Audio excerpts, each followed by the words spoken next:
Honor the pain, 'cause it points to the place where the medicine goes.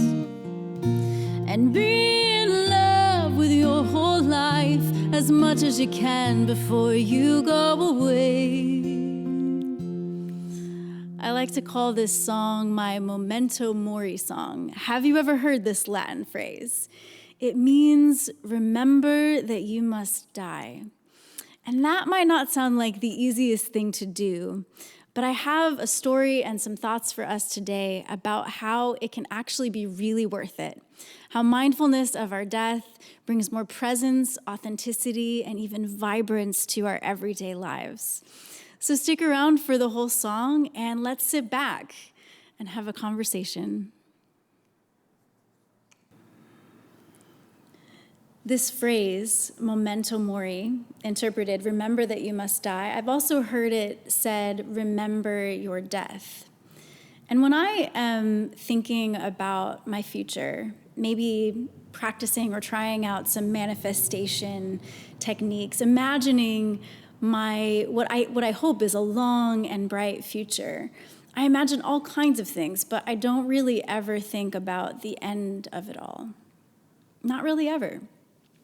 And in fact, I think our culture has a little bit of an aversion to that. We seem to have a pretty strong inclination to avoid pain, aging, and death, right? There are whole industries actually created to hold on to youthfulness as much as possible. I myself am very much about healing, as many of you know if you follow my work. As a yoga teacher, a mindfulness teacher, I consider my music my medicine, so I am very much a proponent of wholeness and vibrancy and healing and being about that and knowing that we get to participate in it and the empowerment to do so. And sometimes I think we forget that wholeness includes all of it, every aspect of our humanity. And I am just as susceptible to the, anti-aging stuff as anybody. I can definitely admit to you that when I look in the mirror, some days as I get older, I can appreciate how pretty the gray hairs are, but sometimes really at best I'm concerned when I see a new crease emerging or getting deeper. And at worst, I actually have a subtle self-disdain, which is really ridiculous, right? On some level, it's kind of insanity because a natural part of this human experience of moving through life, of journeying through life, is to get older, to show these signs of aging, right? And what a privilege. Not everyone gets to become seasoned or enriched with so many different experiences and to integrate all of this wonderful empirical wisdom that comes to us as we live our lives with intention and noticing what's happening around us and to us. In college, I began to process some of my childhood trauma. I began to come into my own. I began to recognize some of my own leadership skills and things like that. And I also began to recognize the ways of my upbringing that were hurtful, harmful, maybe were holding me back. Really healthy process that I hope many of us get to experience at some point in our lives. And I had a wonderful, wonderful mentor who walked beside me and held space for me as I shared about this.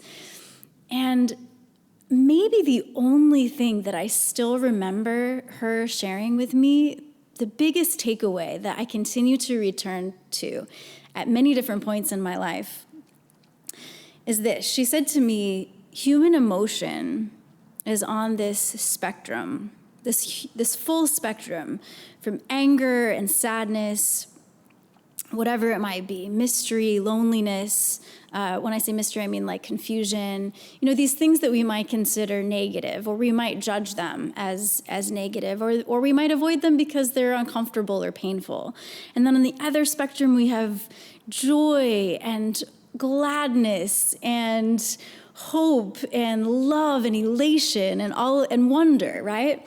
The good feelings of wonder and mystery. And she was talking to me about this because as I was realizing some things about my upbringing that made me angry, I was noticing that I was really not in touch with anger. Like, I didn't really have a good relationship with it. I didn't know how to navigate it and how to express it. And she really encouraged me to not suppress this emotion that I considered negative and kind of judged to be a bad emotion. She said, if you cut off one end of this spectrum, you also simultaneously cut off the other end of the spectrum. And then you only kind of live this narrow existence. And so there are practices to open ourselves to feeling all of these different things, right? From physical sensations to the full spectrum of emotion, wholeness, living our lives fully alive encompasses all of it, accepts all of it, remembers time and time again that it all belongs, and you belong in whatever state of being you find yourself in.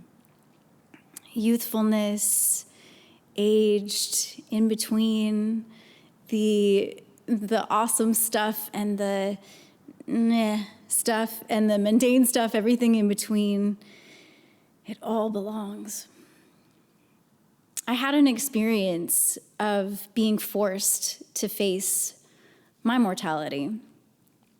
I had what felt like an innocuous wooziness. I'm a highly sensitive person. I'm very sensitive to stimuli. So it's not uncommon for me to just kind of feel a little bit off in my system. I also have some chronic autoimmune stuff I deal with and allergies. So it started off just feeling very innocent, and it got progressively worse. And still, I was hesitant to see someone, partly for financial reasons. I didn't have health care. I wasn't sure I could afford the urgent care. And I know a lot about self-care. I know a lot about health. I know a lot about supporting my immune system. I also know that sometimes you might have a virus or something and go to the doctor and they'll just be like, well, just drink lots of fluids and take vitamin C. You know the drill, right? And so I thought I just probably had the flu or a virus that I would end up getting over, even though, honestly, I did have some of the most sharp, excruciating pains in my organs than I had ever experienced before when I was lying in bed trying to go to sleep one night during those couple of weeks. And, it passed though. So I was grateful. I was like, oh, the pain passed. So that's good. That's a good sign. It moved on. But then I could barely hold down even water at times, and I started to have these really hot, feeling really, really sweaty, and then later it would turn into this freezing shiver, and I had a fever that was getting really high. It became apparent that I was genuinely suffering. It became intolerable and unmanageable, and really, no matter what the cost, I had to get some medical support. And it turns out that if I hadn't gone to seek medical support, the cost would have actually been my life. The diagnosis was a urinary tract infection that turned into a double kidney infection, and then turned into an E. coli blood infection. So these were multiple simultaneous systemic infections. Left untreated, absolutely would have cost my life. I am truly lucky, truly lucky to be alive. And so, in Buddhism and yogic philosophy, there are actual meditations where you can safely meditate on your death. You can imagine your death in a safe place, in a cozy bed, the way that you want to imagine it. But I, in this time, was forced to face the reality of my mortality, my vulnerability, my finitude, in a hospital bed, helpless, weak, needing to lie there and go, wow, you know?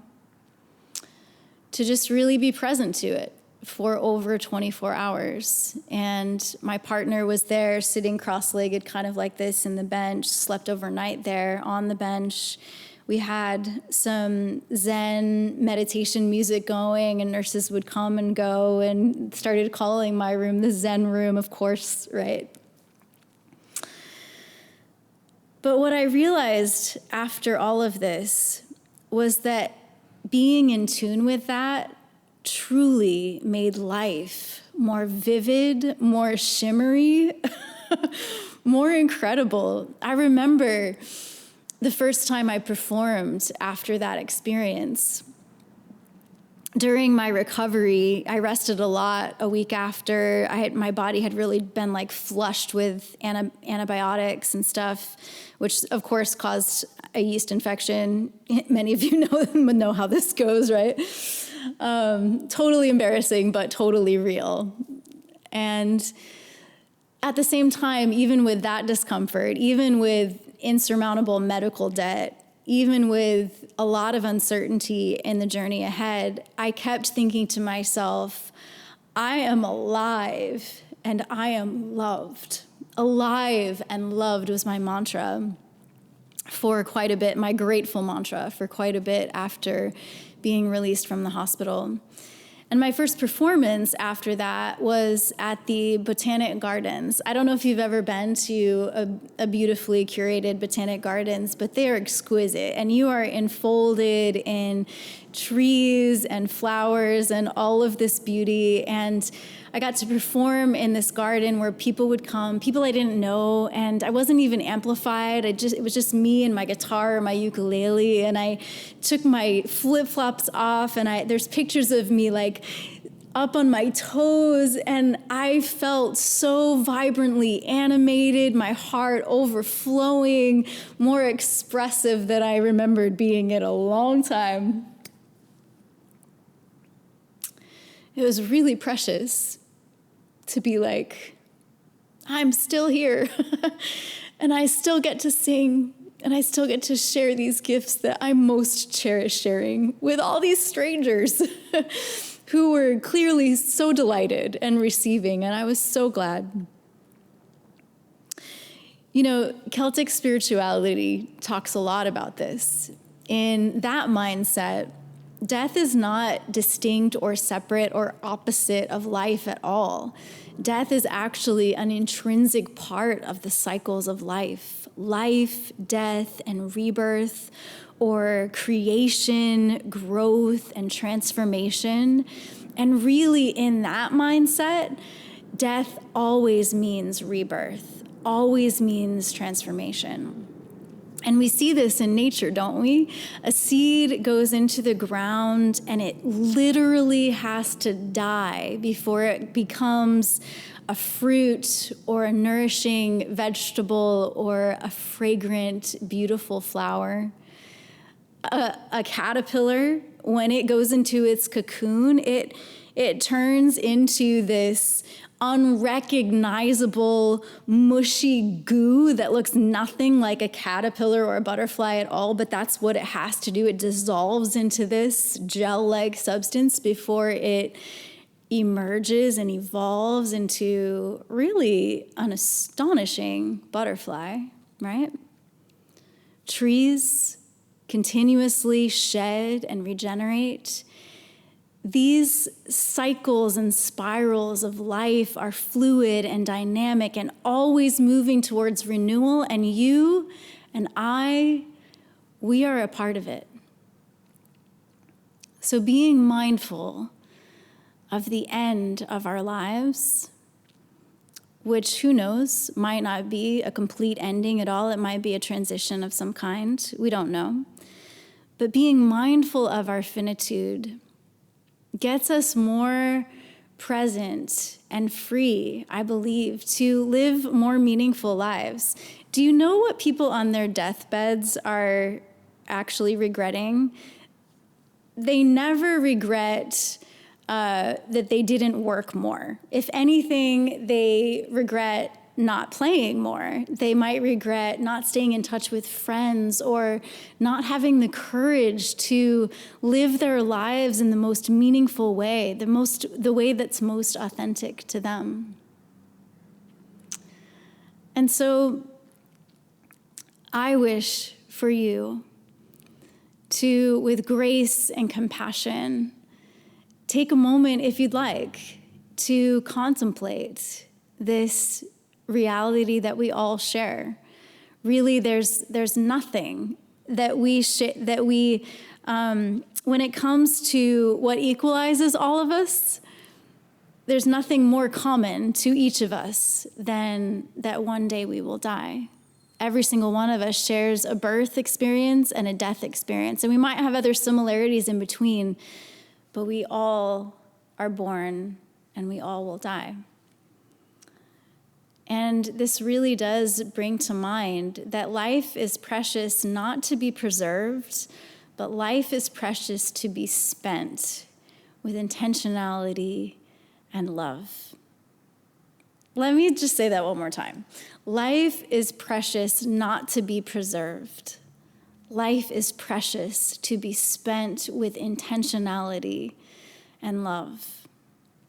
I invite you to place one hand on your heart and one hand on your belly, and take a deep breath in,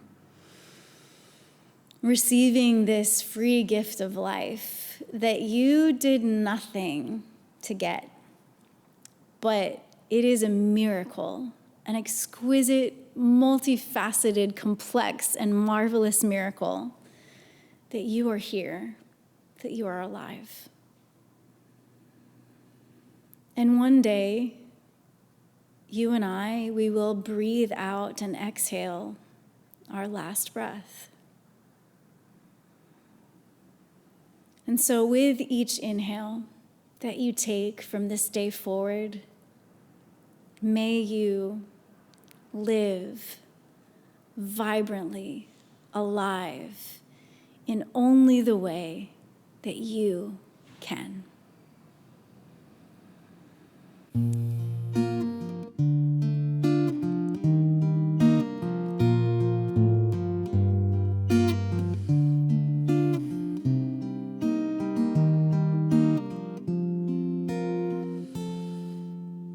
Savor the rain when it falls on your face, subtle breeze it will blow. Sunshine with snow, feel warm when it's cold. Each of the seasons slowly unfold. Laugh and cry, these are things you can't buy. Misery and delight. Earth touches the sky, in both we reside. The lows and the highs, live fully alive. Live your life as much as you can before it's taken away, taken away. Live your life as much as you can, don't let them take it away, take it away. Be in love with your whole life as much as you can before you go away. Death is nothing we can escape. Live a life before you die. Let out a sigh.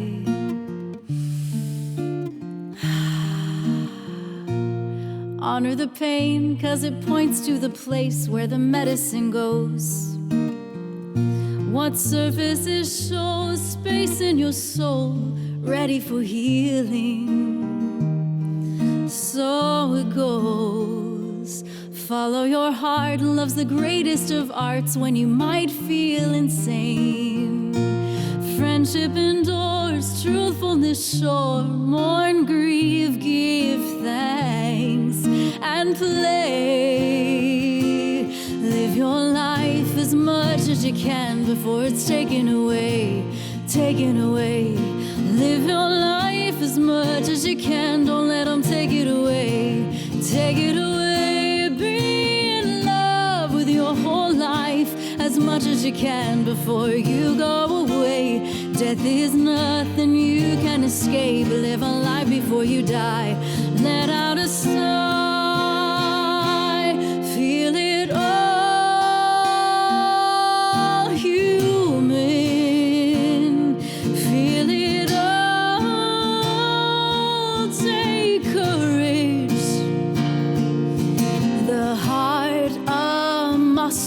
torn and broken open, rebuilt stronger, opens wider, emptied overflows, opens wiser.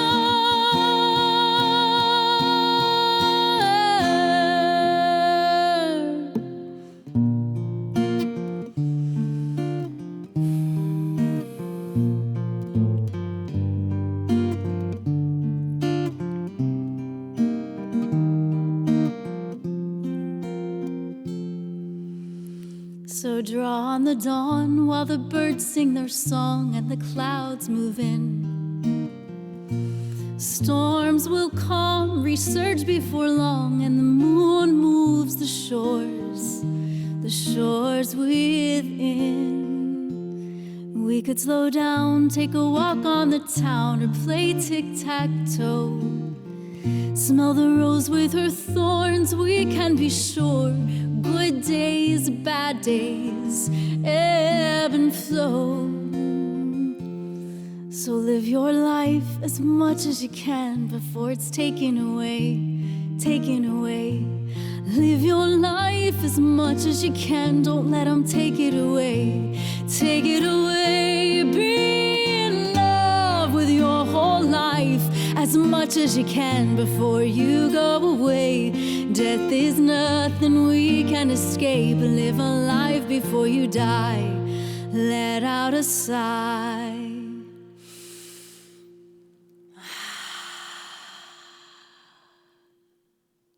Thank you so much for being here with me today. It's been really cool to spend this time with you. And the only way I know you're here is if you say hello in the comments. So please take a moment to do so. Just say hi. Let me know where you're tuning in from.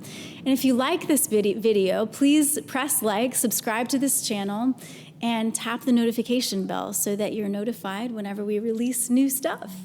If you'd like to take this a step further and be a part of this, be a part of the movement of healing, hope, and humanity, and the message of my music and my work, we would love to welcome you to patreon.com/HeatherlynMusic, where you'll be joining an inner circle of like-minded individuals who are passionate about inspiration, hope, and all of this good stuff.